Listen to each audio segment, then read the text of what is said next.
Zainab Chaudry is with the Council on American Islamic Relations, joining us live tonight. As I mentioned a moment ago, a major sigh of relief. Your reaction to the arrest in this case, given the fact that for 10 months, so many in this community and across the country have been living in fear of this person? You know, we have been monitoring the developments coming out of Albuquerque over the last several days, and the community has been on edge. It's been a very difficult time for local Muslims, but also nationally, as our communities were anticipating to see how we could protect the safety and security of local Muslims.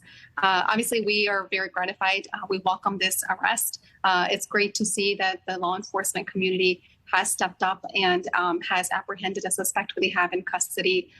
We hope that this provides some measure of relief, especially to the victims' families who obviously are going through a very traumatic time as they struggle to cope with the loss of their loved one. We do want to caution that at this point, we don't know all the details of the investigation. So we're still waiting to hear and learn more and understand what might have motivated this individual to allegedly have committed these horrific crimes. But we are hopeful, we are grateful for the law enforcement community for everything that they've been doing around the clock for the last several days, local, state, federal agencies who have been collaborating to apprehend the suspect and bring some measure of solace to the community. How does this type of hate, this type of violence impact the greater Muslim community across the U.S.? And as I looked at your website today, your group is urging vigilance, but also for Muslim communities to fearlessly and confidently continue to live out their faith. How do they do that? What is the broader message? For many Muslims, our faith is our moral compass. It is our beacon that guides us through very difficult times. And it's no secret that, every community has their challenges.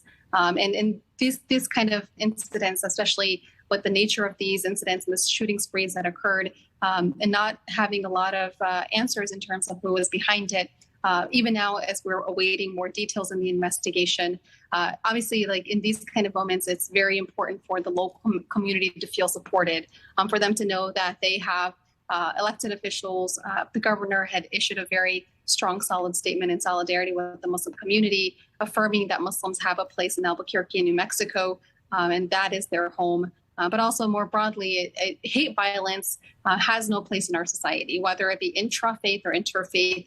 It's very important for us collectively as a community, as a society, as a nation to stand up together and to push back against any forces that seek to divide us along any lines. And so it's been reassuring to see the messages of solidarity amongst both Sunni and Shia communities as they pledge to work together to overcome any differences. But at the same time, we do want to express some caution because we are still awaiting more details in the investigation. And we hope that the community in Albuquerque is sleeping easy tonight and that their fear for the last several days has eased some. What more would you like to see at the federal level in terms of support to combat this type of bigotry?